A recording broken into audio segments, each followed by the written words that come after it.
I'm Julia. I'm a CranioSacralFascial Therapist, and I've noticed that a lot of people think of their brains and their skulls a lot like a coconut. They think it's one hard layer on the outside and the squishy stuff on the inside. But did you know that between the skull and the brain, there are 3 layers, and they each have a different role? Another interesting thing about the layers is that they extend not only over the brain, but right down the spinal cord. The outer layer, the layer that's closest to the skull, is quite leathery and it has very protective function.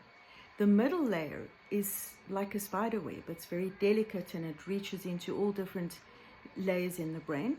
And the third layer, the layer closest to the brain, is extremely soft and it hugs very closely to the brain and all its crevices. And again, right down the spinal cord to the bottom. So the implications of this are, think of brain injury, think of an epidural scar, think of a lumbar puncture scar. The brain and spine are not only affected by that scar tissue, but those 3 delicate layers. They're also fascial and they're susceptible to scarring as much as any part of the body.